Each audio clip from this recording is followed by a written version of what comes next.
This is Scott Becker with the Becker's Healthcare Becker Private Equity Podcast. And I'm thrilled today to be joined by Alex Carroll.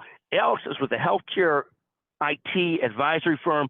Talk to us a little bit about the use of broad solutions versus point solutions and what he's seeing, what trends he's seeing. Also talk about trends in leadership. Alex has a golf background, so at some point we team up to ask him a golf question.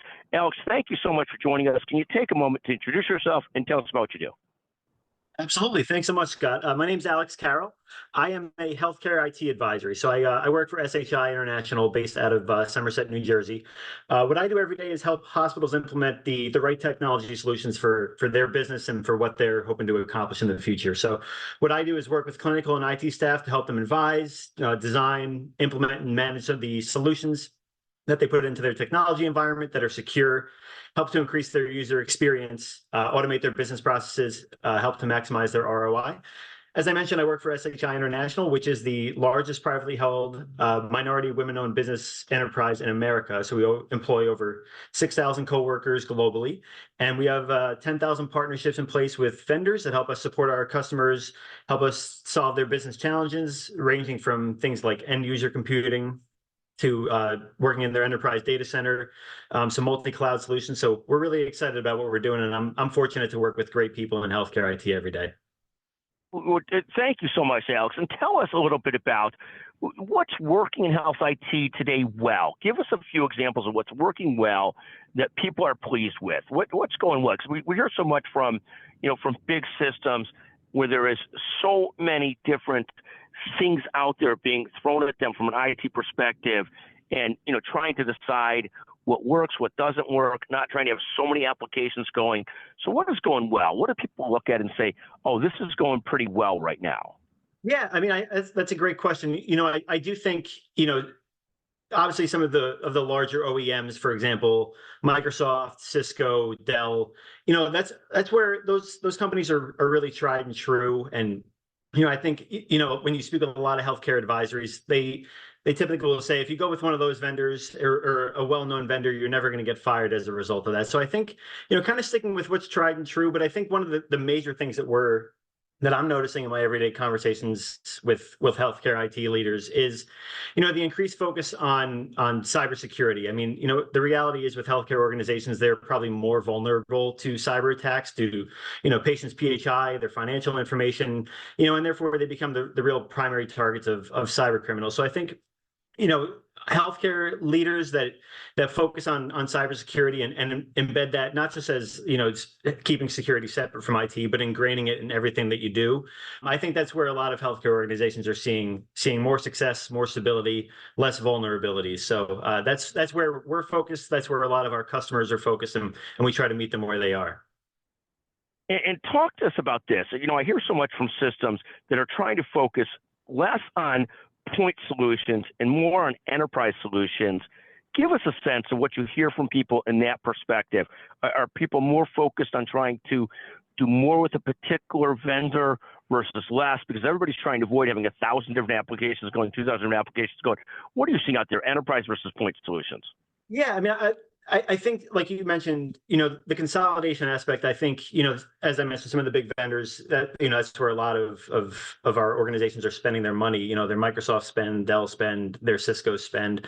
But I do think consolidation, I think, just having an understanding of what's in your environment. And that's something that SHI really does a great job of helping our customers do is, because we're such a large scale VAR and we have resources in different areas, we're able to be very vendor agnostic with the solutions that we recommend, that we provide to our customer base. So, I think, like you said, more and more people are trying to lean more toward consolidation and just having a general understanding of what they have, what are their needs, what are their business initiatives, and then kind of, narrowing down the solutions from there and having less to manage. I think the less you can have to manage, the better with some of the, I don't want to say skeleton crew type of IT staffs that a lot of hospitals have, but, the reality is that everybody's really stretched thin. So I think the more that you consolidate, the more that you can consolidate and understand what you have in your environment, I think the better decisions you'll be able to make for your organization. And let me ask you a question, and this might be a very complicated question, and you don't have to answer this if this is too personal or too challenging, okay? Yep. Let me know. Here is the question. If somebody had to pick one driver this year to take with them to the golf course, what's the one driver that you would recommend? Scott, have had the Srixon ZX7 in my bag for a couple of years now. They just came out last year with the Mach 2 ZX7, which I've heard is great. I have the previous generation in my bag. I am hearing a lot of great things about the new TaylorMade driver, though. I got to say, it's obviously it's I think it's the QI10. It's called. I've heard some good things about it. I got to say, it looks fantastic.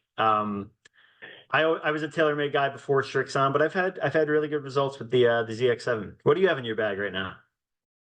Well, right now I have got oh my goodness, what's in my bag right now? I've got a Ping, a G430, like a very much a very easy to hit, very much club improvement, the game improvement, very easy to work with.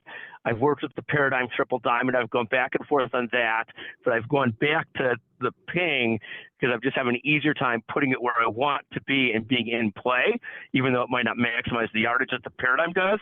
But I did notice on your bio that you've got a serious golf background, thus the golf question. So thank you for indulging me very, very much. And it, it's a constant struggle. Yeah, it is, and it's funny you mentioned that. So I've been playing golf a long time, but I just joined a country club in New York. So this is my first time going to be at a private club. So I am really looking forward to the golf season, being able to actually practice whenever I want, play whenever I want. It's I'm hoping that my short game turns the corner a little bit this year. No, I wish you luck. I'm one of these persons who's never found a club who doesn't think it's going to be the answer and then find that it really isn't. That there's a great quote in golf, and it's so true in business. The business, and I hate people that compare business to golf, but I'll tell you this. There's a great quote from Bobby Jones, famous golfer, that says, the most important club you have or instrument you have is the 5.5 inches in your head. That's how you think about how you do things. And it's probably the most true statement about golf, and probably the most true statement about business as well. Alex, you're having this terrific career. Talk for a moment about what advice you would give to young careerists, people trying to build a leadership career, try to build a business career. Any advice that you would give to people? That's a great question. My business idol has always been Steve Jobs. I love what he stood for. I love how he and Woz built the company up. And one of his quotes that always stuck with me as far as leadership strategy is concerned is hire A+ people and get the hell out of their way. And, to me, I still find that to be really true. And, the reality is with tackling massive change in healthcare IT, with all the different noise that's out there around AI, it's impossible without great resources. It's without great people, excellent leadership in place. So I think, as far as evolving leaders and moving into the future, it's, pick your people wisely, pick your horses wisely, and trust that everyone's going to come through with their part. I think that's a great way for evolving leaders to, take on more responsibility, but at the same time, empower their people and empower their colleagues to help them along the way. Is just hire them, give them the resources that they need to move their career forward, to make proper decisions, and let them do that. And so that's what I would tell any evolving leader or anybody that's progressing in their career is just, pick your horses wisely and get involved with good people. No, Alex, I think that is actually fantastic advice. I want to thank you for joining us today on this combined episode of Becker's Healthcare, Becker Private Equity. What a pleasure to visit with you. Thank you very much for joining us today. Pleasure. Thanks so much for having me on, Scott. It's so important for leaders at the top of organizations to keep learning, stay sharp, grow their networks. To help our audience better do this in a more simplified, personalized, and meaningful way, Becker's Healthcare has launched My BHC. It's your trusted Becker's Healthcare experience and more, with content, connections, events, and learning opportunities. Join the community free of charge at www.my.beckershospitalreview.com, and we'll see you there.